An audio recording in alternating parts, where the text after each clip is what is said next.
Basically the chapter name is statement argument. ठीक है, are जो है वो क्रिटिकल रीजनिंग का पार्ट है। तो अगर आपको स्टेटमेंट एंड आर्गुमेंट से क्वेश्चन करना, सॉल्व अगर बनाना आ गया तो आपको 3-4 चैप्टर हो जाएगा। स्टेटमेंट, फिर इसके अलावा एक होता है स्टेटमेंट एजम्पशन, ठीक है, फिर एक होता है statement conclusion, courses of action, courses of action. ये जो सारे चैप्टर्स है ना सब इंटर रिलेटेड, क्योंकि स्टेटमेंट तो सब में होगा, it's just how you read and understand the statement will differ chapter two chapter. ठीक है, जो बेसिक थ्योरी और जो बेसिक कॉन्सेप्ट है वो सारे चैप्टर का सेम ही होगा, it's just the process of solving the question will be a little bit different, right. So basically critical reasoning का जो major portion है that you will be able to understand after completing this chapter called statement argument। ठीक है, तो basically कहता है जो state argument का जो क्वेश्चन होता है उसमें 3 चीजें होती हैं। कहता है an argument is basically a combination of 3 things. सबसे पहले तो आपको ये समझना पड़ेगा कि स्टेटमेंट है, स्टेटमेंट क्या होता है। स्टेटमेंट इज ईदर रिटन और spoken fact of a person. आदमी जो कुछ बोलता है, चाहे तो लिख करके देता है या मुंह से बोलता है, that is called the statement. I made an statement that prime minister Narendra Modi is a person of high integrity. ठीक है, तो बोला कि प्रधानमंत्री नरेंद्र मोदी एक हाई इंटीग्रिटी के पर्सन है या एक हाई इंटीग्रिटी का आदमी है, तो this is called an statement. स्टेटे है कि 24 फरवरी या 24 नवंबर को पटना के गांधी मैदान में एक रैली होगा, वो क्या है, वो एक स्टेटमेंट है। ठीक है, तो कुछ भी आप बोलते हो, जो कुछ भी आप बताते हो, दैट इज कॉल्ड स्टेटमेंट। ठीक है, दूसरा इसका जो पार्ट है वो कहता है आर्गुमेंट। तो कहता है an argument is basically a combination of 3 thing. कहता है एक जो आर्गुमेंट होता है ना वो इन तीनों चीजों का जनरली कॉम्बिनेशन होता है। पहला कहता है फैक्ट और सिम। फैक्ट क्या होता है, फैक्ट और statement are very much related. ठीक है, फैक्ट का मतलब क्या होता है, फैक्ट ये होता है कि कल जो सीएसके एंड राजस्थान रॉयल्स का मैच था, राजस्थान रॉयल्स जीत गया और सीएसके हार गया। फैक्ट है, फैक्ट जो ऑलरेडी एग्जिस्ट। आपका assumption is a different thing. मैं ये एज्यूम कर रहा हूं कि आज के मैच में अभी जीतेगा, ये एजम्पशन है। फैक्ट क्या है, जो ऑलरेडी हो चुका है। अब ये चुका है कि सीएसके कल हार चुका है, point. This is called the fact of the claim. Claim होता है, क्लेम ये है मैं ये क्लेम कर रहा हूं कि पार्टी मेरी है, मैं ये क्लेम कर रहा हूं कि आरसीबी मेरी टीम है। ठीक है, मतलब I am the owner of RCB, something like that. Claim is like something which still needs an approval और something which still needs to be proved. कभी भी प्रूव करने की जरूरत है which is already proved, already prove नहीं हो। ठीक है, दूसरा कहता है एजम्पशन, रीजन, एविडेंस। एजम्पशन जो अभी आपको मैंने बताया कि मैं एज्यूम कर रहा हूं कि in upcoming election Janata Dal you will form the government again. मैं एज्यूम कर रहा हूं कि फिर से नीतीश पार्टी जीत करके सरकार बना लेगी। मैं एज्यूम कर रहा हूं कि भारतीय जनता पार्टी फिर से बिहार में सरकार नहीं बना पाएगी। ठीक है, मैं एज्यूम कर रहा हूं कि इस बार सीएसके क्वालिफाई नहीं करेगा। Getting my point, this called the assumption. ठीक है, रीजन क्या होता है, reason is like the logic. ठीक है, कि RCB will qualify this time because आया ना, this is the reason, because is the reason. RCB will qualify this time because the players of RCB playing good enough, because the biggest point because the bowling सब अच्छा हो रहा है। This is the reason. Reason is like making an statement based on logic और some reason. ठीक है, जो कि ऑलरेडी प्रूवन नहीं है। ठीक है, जिसकी गारंटी नहीं है। दिस इज कॉल्ड एजम्पशन और रीजन और एविडेंस। एविडेंस क्या होता है, जिसके पास ऑलरेडी सबूत है। ठीक है, क्या सबूत है, किस चीज का सबूत है हमारे पास, कि RCB might qualify this time because players played so well which resulted in winning 6 matches और 9 मैचेस, 6 आउट ऑफ जो उसने जीता। ठीक है, ये क्या है, evidence. The statement is supported by evidence that RCB might qualify this time because they already won 6 out of 9 matches. Out of 9 matches. क्योंकि वो लोग 6 जीता है तो ऐसा लगता है कि वो लोग माइट क्वालिफाई कराए, वो लोग क्वालिफाई करे। एविडेंस है हमारे पास, सबूत है हमारे पास कि अभी तक 6 जीता, तो चांसेस है इस बार जीतने का। Getting my point? This is evidence. अगर कैलकुलूजन ये होता है कि चूंकि जनता दल यू ने 252 में से 150 सीटें जीत लिया है, तो कैलकुलूजन ये है कि जिस time Janata Party will form the government in Bihar. ठीक है, कैलकुलूजन ये है कि चूंकि RCB successfully chased 203 run where the opponent score 240, जहां पे अपोनेंट ने 214 मारा, इन लोगों ने 215 मार दिया। इसका मतलब कैलकुलूजन क्या है? RCB has won the match. Getting my point? This is called the conclusion, जिसको अलग से कुछ करने की जरूरत नहीं है, इंक्लूड है अपने आप। ठीक है, जो हो चुका है। ऑनलाइन वाले को समझ में आ रहे हैं जी? यहाँ तक क्लियर? Yes sir. बहुत बढ़िया। कहते हैं generally argument based question consists of certain preposition, certain proposition, a statement premises followed by 2 or more arguments. As you would guess, the given argument may be in favor or against the statement. ठीक है, so the purpose of such question is to assess your decision making ability. Supposed to analyze the argument to select the appropriate answer option. So firstly, you need to determine the strength and relevance argument. How do you go about identifying whether it is a strong argument or weak argument? कहता है जब भी आप statement argument का question आएगा तो पहले एक स्टेटमेंट दिया हुआ रहेगा, और उस स्टेटमेंट का मतलब क्या होगा? जैसे एक स्टेटमेंट दिया हुआ है, ठीक है, कि Patna is the capital of Bihar. ठीक है, Patna is the capital of Bihar.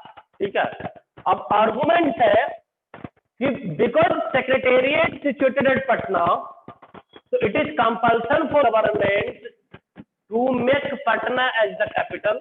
दूसरा, ठीक है, the biggest railway station is at Patna. ठीक है, therefore Patna is the capital of Bihar. ठीक है, अब क्या होता है कि 2 आर्गुमेंट है, जनरली सारे पोस्ट 2 आर्गुमेंट रहेगा। आपको रहेगा कि क्या दोनों आर्गुमेंट सही है, क्या दो आर्गुमेंट गलत है, तो क्या जो दोनों आर्गुमेंट सही है, पहला जो दूसरे का सही एक्सप्लेनेशन है। ठीक है, पहला आर्गुमेंट क्या दूसरे आर्गुमेंट का करेक्ट एक्सप्लेनेशन है। ठीक है, दोनों आर्गुमेंट सही है लेकिन इंडिपेंडेंट है, या दोनों आर्गुमेंट गलत है।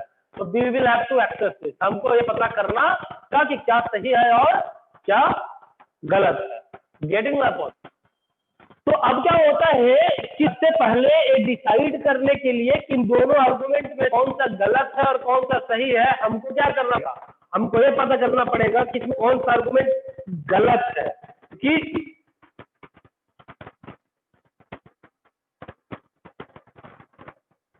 वन सेकेंड,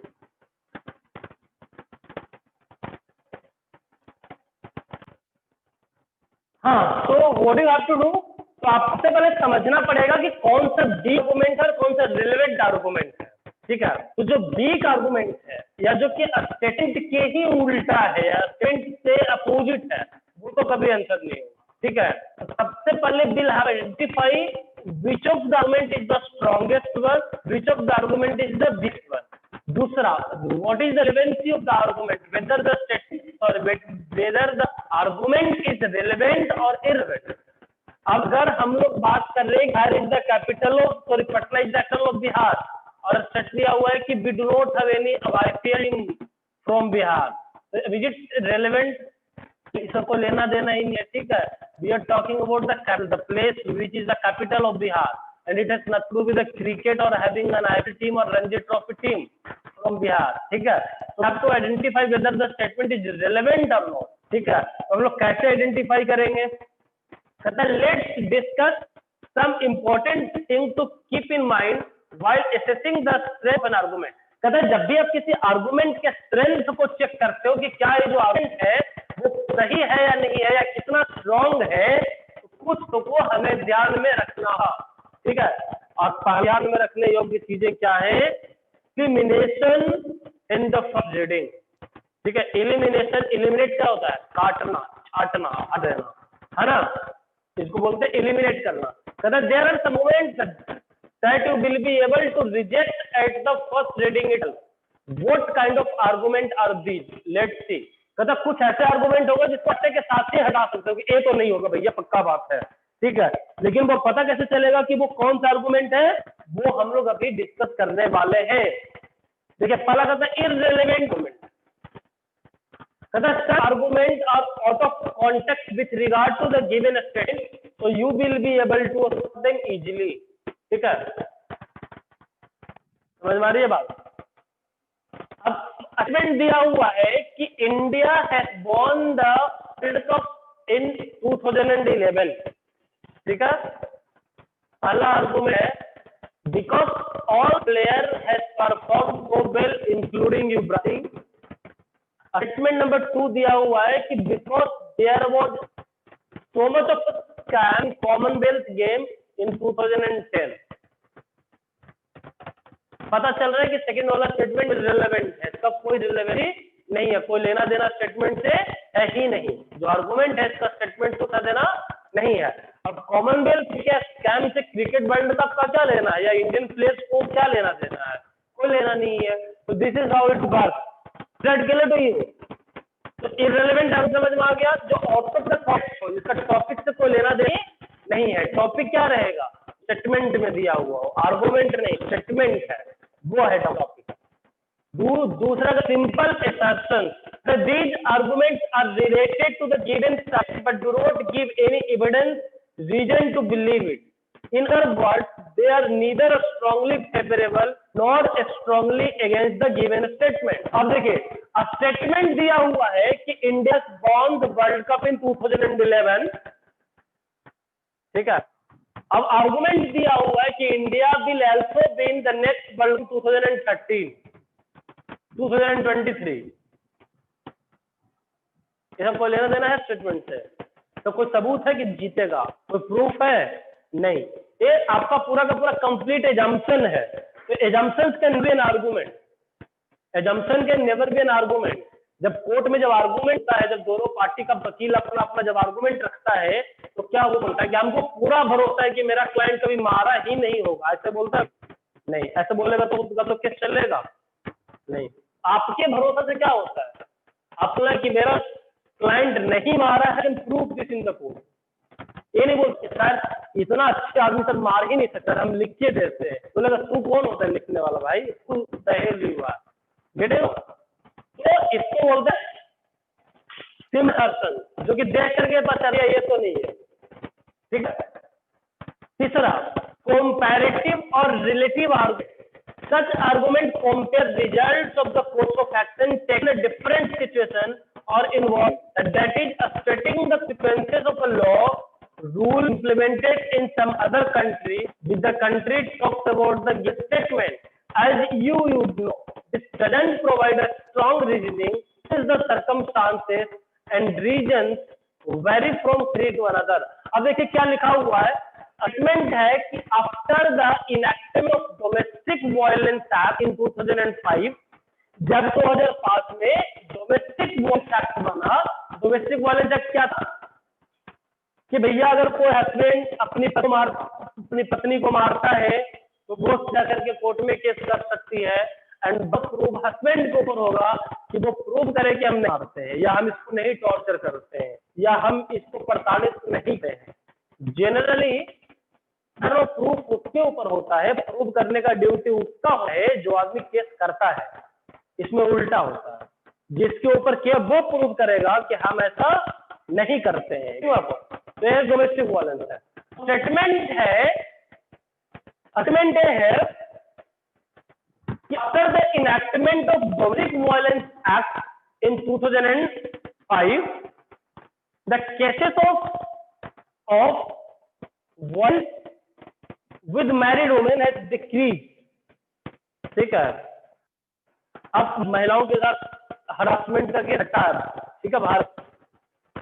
अब इसका आर्गुमेंट दिया हुआ है, ठीक है, कि domestic violence act implemented in America has not resulted so well. कि एक डोमेस्टिक वायलेंस एक्ट वहां भी बना अमेरिका भी जो कि अच्छा काम नहीं किया। इससे हमारा को लेना है कि कंपैरेटिव स्टडी कर रहा है, कंपेयर कर रहा है, तो जो आर्गुमेंट एक सिचुएशन को दूसरे सिचुएशन से कंपेयर है वो कभी भी आर्गुमेंट वैलिड नहीं होगा। अब कोर्ट में जब तुम जाओगे गवाही देने की, मतलब जब केस लड़ोगे तो नहीं बोलोगे ना कि सर चूंकि नीरज सर पिछले केस में बाइज्जत बरी हुए थे, इनोसेंट प्रूव हुए, इस केस में भी होंगे, ऐसे नहीं होता है ना। क्योंकि पिछले बार महेंद्र सिंह धोनी को फिक्सिंग करने लगा और उनको सब्स्टिट्यूट मिल गया कि नहीं फिक्सिंग में नहीं थे, अब कभी फिक्सिंग नहीं करेंगे, ऐसा क्या लिखा हुआ है? नहीं है। तो कंपैरेटिव स्टडी नहीं कर सकते हो, किसी दूसरे सिचुएशन को कंपेयर नहीं कर सकते हो, क्योंकि situation will differ from to case, the consequences will differ from case to case. ये होता है कंपैरेटिव वाला। देखो वेग और एम्बिगुअस स्टेटमेंट, वेग और एम्बिगुअस समझते हो? एम्बिगुअस मतलब खुद में अपने आप में क्लियर नहीं है। हम तुमको बोल रहे हैं ना, अरे पढ़ो हो जाएगा, तुम बोले सर कब तक पढ़े? पढ़ो देखा जाएगा। सर फीस कितना लगेगा? जो ठीक लगे दे देना। क्या तुमसे फीस बोल रहे हो? जो ठीक लगे देना। ये वेग है, कुछ क्लैरिटी इसमें नहीं, और ऐसे स्टेटमेंट्स कभी भी क्लियर नहीं होते हैं। कहता as the name says itself, these arguments are unclear and do not state the evidence immediately. Even if the argument is textual, you are unable to extract a clear meaning message from kind of argument. कहता है even तो जो argument वो उसी context है, कॉन्चुअल है, context same है, same चीज के बारे में बात कर रहा, क्लियर ही नहीं कर रहा।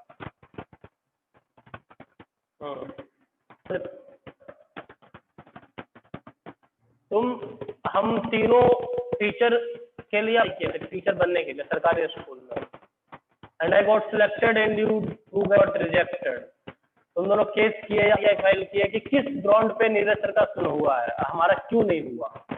तुमको उधर से रिप्लाई आया कि that person was more deserving, this is called ambiguous vague. किस ग्राउंड पे, how he was more deserving, you have to tell this, you cannot just simply say कि this person is more deserving. What is the ground and how that person is more deserving? You will have to, otherwise you cannot say that particular person is more deserving and you are less deserving. This is not the correct way of saying. Getting my point? आवाज आ रहा है online वालों को? Yes sir. बहुत बढ़िया। कहता है to strong और सब टू बिग आर्गुमेंट, ठीक है, टू स्ट्रॉन्ग और टू बिग आर्गुमेंट।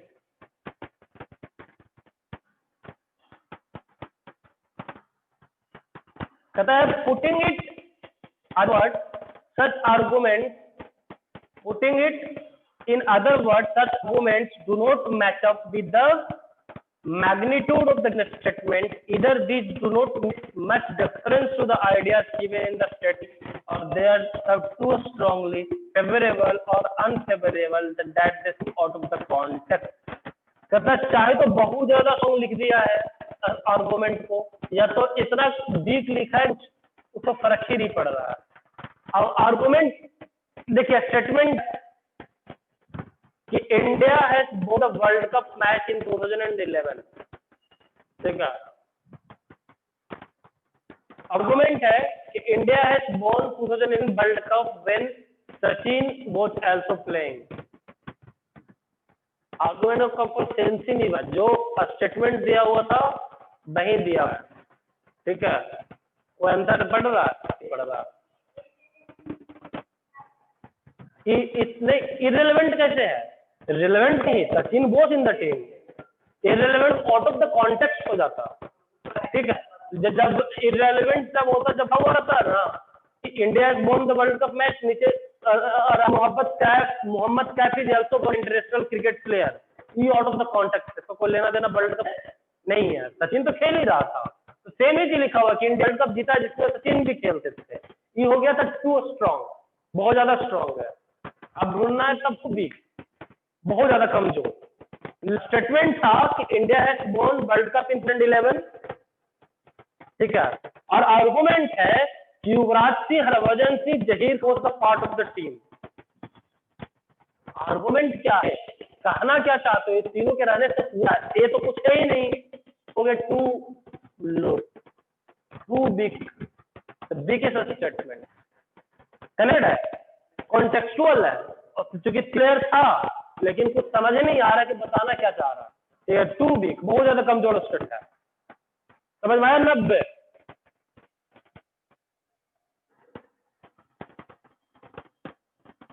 मुरारी समझ में आ रहा है? Yes sir. चलिए, कहता now you know that what kind of argument you reject at the first go, let's explore some more point, simplify the task further. तो पता चल चुका है किन चीजों को देखते के सब्जेक्ट मारना है।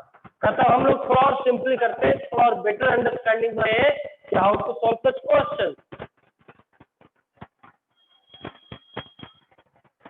कहता है अब इंडक्टिवली स्ट्रॉन्ग और डिडक्टिवली वैलिड आर्गुमेंट, डिड्यूस करना, उसी में से निकालना, जो बाहर में कुछ हो नहीं उसी में से कुछ निकाल लेना, that is called the deduce करना।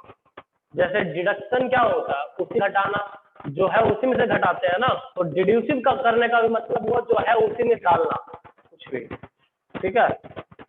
और इंडक्टिव जो इंक्लूड करना वाला, ठीक है। कहता है while evaluating the strength of argument you need to check that does the argument provide enough logical reason or support। कहता है जब आप इस आर्गुमेंट को चेक करते हो कि क्या ये आर्गुमेंट सही है या नहीं है, आपको देखना है कि क्या ये इनफ लॉजिक दे रहा है कि नहीं दे रहा है। जो अभी थोड़ा बता रहे थे, अभी क्या बता रहे थे कि वो बोल रहा है चीज, बोल अभी क्या बोला मैंने कि बोला कि भाई सर इंडिया 2011 में वर्ल्ड कप जीता है, और अब दूसरा जो आर्गुमेंट है वो बोल रहा है कि Zaheer Khan, Yuvraj Singh and Harbhajan Singh was the part of the team. कि इनफ लॉजिक दे रहा है किसी बात को प्रूव करने के लिए, कुछ भी क्लियर हो रहा है, मतलब कि लॉजिकल स्टेटमेंट नहीं है, अगला पॉइंट प्रूव हो गया। Does the argument provide logical reason और सपोर्ट, लॉजिकल रीजन वो नहीं दे रहा। अगर वो ये लिखता ना कि Yuvraj Singh was the man of the series and he consistent perform throughout the tournament, this is the reason that how and why India won the world cup, getting up. तो आपको लॉजिक प्रूव करना पड़ेगा। कहता इज द आर्गुमेंट ट्रू। अब अगर argument सही ही नहीं है तो ऐसे ही गलत हो जाएगा। जैसे Patna is the capital of Bihar, Patna is the capital of Bihar and because Bihar secretariat is situated at Muzaffarpur, statement गलत हो गया, समझ रहे हो? Because Buddha statue is there at Patna, statement गलत हो गया, तो बोध गया मैं उस लॉजिक पे तो ध्यान ही नहीं दे, अपने आप में ही गलत हो, जो आर्गुमेंट का गलत हो, ठीक है, फैक्चुअली गलत हो जाए, उसके बाद आप ही नहीं करना। दूसरा पॉइंट है, कहता firstly check whether the argument is deductive और इंडक्टिव। डिडक्टिव मतलब जो उसी से निकल रहा, ठीक है, डिडक्टिव मतलब जो उसी से निकल रहा है, और इंडक्टिव जो कर रहा है, जैसे मैंने बोला India won world cup in 2011 and Yuvraj Singh the man of the series, ये क्या हो गया? इंडक्टिव, इंक्लूड कर रहा है, जो स्टेटमेंट में कुछ नया चीज को जोड़ रहा है। रिड्यूस करना मतलब उससे किसी चीज को हटा करके लिख देना। Firstly check whether the argument is deductive और inductive. Once you have identified this, the next step is to see whether the argument is deductively valid or inductively strong. Sounds confusing? Let's understand the meaning of these first. सबसे पहले समझते हैं कि inductive क्या होता है और deductive क्या होता है। उन लोग को हम समझा चुके हैं, लेकिन एक बार फिर से दो factually.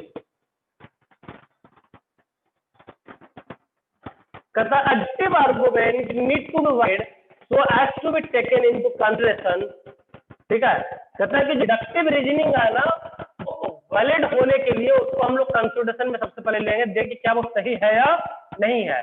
Simply स्टेटिंग it should guarantee the truth the conclusion if the given premises are true, the premises are required to provide strong support for the conclusion that if the premises are true, then it's impossible for the conclusion to be false. So now you must have understood the meaning of deductive and valid argument. An argument in which given premises statement succeed in guaranteeing the conclusion. तो deductive का मतलब क्या होता है? कहता है कि सबसे पहले तो जो आपका आर्गुमेंट है वो अपने आप में ही होना चाहिए, और जो बात बता रहा है वो गारंटी देना चाहिए कि वो जिस स्टेटमेंट प्रूव करने की कोशिश कर रहा है वो सही है। जैसे इंडिया ने जब वर्ल्ड कप जीता तो आज की उसका मैन ऑफ द सीरीज था, ये गारंटी दे रहा है कि नहीं नहीं ये रीजन था। ठीक है, अब मैंने लिखा है कि पटना जो है, Patna is the capital of Bihar. ठीक है, एंड जो चीफ मिनिस्टर रेसिडेंस और governor student is situated at Patna, guarantee दे रहा है कि यहाँ जहाँ कैपिटल होता है वही मुख्यमंत्री और गवर्नर साहब का ऑफिस होता है। ठीक है, this is like kind of the deductive argument. ठीक है, जो कि डिडक्टिव आर्गुमेंट के बात कर रहा है। कहता है deductive argument that is invalid is considered to be a weak argument. ठीक है, डिडक्टिव रीजनिंग क्या, सॉरी डिडक्टिव आर्गुमेंट क्या है? अब जो डिडक्ट तो उसी में से कर रहा हूँ, उसी में से निकाल रहा है कि India is born the word of and Harbhajan Singh was the man of the tournament. तो ये अपने आप में गलत हो गया, इस आर्गुमेंट को वैलिडिटी नहीं है। ये तो तुम पक्का मान के स्टेटमेंट सही होना चाहिए, गलत होना चाहिए। An inductive argument needs to be strong such that if the premises are true, then it is unlikely that the conclusion is false. ठीक है, कहता है कि अगर जो स्टेटमेंट दिया हुआ वो सही है तब वो उसका कैलकुलेशन सही ही होगा, कैलकुलेशन गलत होने का कोई चांस ही है। ठीक है, कहता so you have to observe something about inductive argument that differentiate it from the deductive argument. Bill, an inductive argument's strength is a matter of degree. Inductive arguments that are not strong are called weak arguments. A weak argument fails to provide the probable support for the given conclusion. There is no well-defined or sharp line between strong and weak argument. कहता है कि ये already clear नहीं रहता भाई साहब कि inductive में कौन सा स्ट्रॉन्ग आर्गुमेंट और कौन सा वीक आर्गुमेंट, आपको केस टू केस देखना पड़ेगा, ऐसा कोई फॉर्मूला नहीं होता है। कहता है आपको एक चीज बहुत अच्छे से समझना पड़ेगा कि वो क्या लाइन है जो डिफरेंशिएट करता है एक्टिव आर्गुमेंट और डिडक्टिव आर्गुमेंट के बीच में। तब आपको बढ़िया से तब समझ में आएगा जब को सॉल्व करेंगे हम लोग नीचे। ठीक है, कहता है another important point is that an inductive argument may be weakened or strengthened because of a new premise, while a deductive argument remains unaffected. Let's understand the difference will help of some example. With help of some example. तो अभी तुमको बोल रहे थे बस वही बात लिखा हुआ है कि इंडक्टिव में क्या है ना कि कोई नया चीज को जोड़ेगा, डिडक्टिव में जो ऑलरेडी स्टेटमेंट है उसी में से बाहर निकाल रहा है। तो आपको इसमें एक फर्क पड़ेगा कि जो नया जो जोड़ रहा है ना, अगर important point is that the inductive argument में बी वीकेंड और स्ट्रेंथेन। आप जोड़ रहे हैं तो हम कमजोर चीज भी जोड़ सकते हैं और कुछ मजबूत चीज भी जोड़ सकते हैं। ठीक है, हमें भी जोड़ सकते हैं कि India won the world cup in which Sreesanth but injured, world cup में श्रीशांत इंजर्ड हुआ था। तो फर्क नहीं पड़ रहा है, वीक कर रहा है कम स्टेटमेंट को, इसे कोई मजबूती नहीं ला रहा है। और उसके बाद अगर बोल रहे हैं कि युवराज सिंह का मैन ऑफ द टूर्नामेंट था या लास्ट मैच में 96 मारा, ठीक है, फाइनल मैच में, स्टेटमेंट को स्ट्रॉन्ग बना रहा है।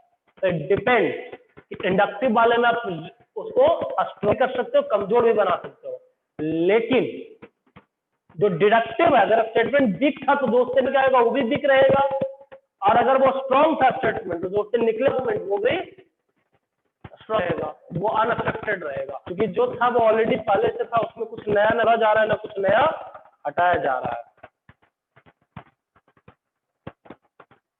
कहता है द वेदर इज सनी, देखिए पहला क्वेश्चन देखिए, the weather is sunny in Kerala, if it sunny in Kerala then Tina won't be carrying an umbrella, so she won't be carrying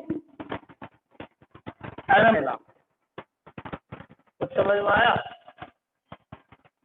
कहता है केरला वेदर है वो सनी है, कहता है if it sunny in Kerala, अगर वहां पे केरला में अगर सनी वेदर रहता है तो जो है टीना अपना अम्ब्रेला नहीं करती है। So she want carrying an umbrella, इसी अम्ब्रेला कैरी नहीं कर रही है फिलहाल, क्योंकि the weather is sunny in Kerala.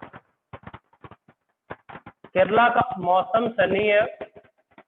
जब वहां का मौसम सनी होता है टीना अपना छाता लेके नहीं निकलती। अभी टीना के पास छाता नहीं है क्योंकि मौसम already Sunny. Correct, this is a deductive valid argument, deductive valid argument. ठीक है, डिडक्टिव हुआ क्योंकि इधर देखिए ये आपका फैक्ट है, मतलब स्टेटमेंट है। This is the statement, the weather is in Kerala, if it's sunny in Kerala then Tina won't be carrying an umbrella, वो अपना अम्ब्रेला कैरी नहीं करती है। ये पता चलता है कि अभी अगर टीना घर से निकलेगी वो तो बोता पे नहीं निकलेगी। ये क्या डिडक्टिव है, डिड्यूस का उसी से, क्योंकि वो नहीं लेके निकलती है तो भी नहीं ले करके निकली होगी, उसको जरूरत ही नहीं है। Getting my point. देखिए दूसरा पे आते हैं कि इसमें कोई दिक्कत है ऑनलाइन वाला जी? हो सर। ठीक है, कहता all the numbers are integer, कहता जितने भी ऑड नंबर है, तो मतलब 1 3 5 या 2 4 6, all the even numbers are integers, all the even numbers are integers, मतलब अगर 6 है ना, so all 8 numbers are even number. ऐसा है नहीं है, तो लॉजिकली खराब हो गया। This is invalid. ठीक है, सारे के इंजीनियर है, सारे लड़के इंजीनियर है, इसका मतलब कि सारा लड़का लड़की हो गया नहीं ना, हो गया, इनवैलिड हो गया। देखो इनवैलिड और इररिलेवेंट डिफरेंस, इररिलेवेंट वाला अपने आप में सही होगा, बस वो रिलेवेंट नहीं है हमारे लिए। तो अभी सेब चाहिए, वो अमरूद मिल रहा है, तो वो बेकार है, वो तुम्हारे लिए रिलेवेंट नहीं है। तो तुम इस बात समझ लियो कि वो यूज का ही नहीं है, तुम्हारे लिए रिलेवेंट नहीं, बाकी चीजों के लिए अपने आप में सही प्रोडक्ट है वो। मतलब जो सही नहीं, मतलब जो खराब है, समझ रहे हो बात? अब इनवैलिड का मतलब हो कि तुम सेब लिया, तुमको सेब बेच दिया, तुम घर जाके देखे तो वो प्लास्टिक का।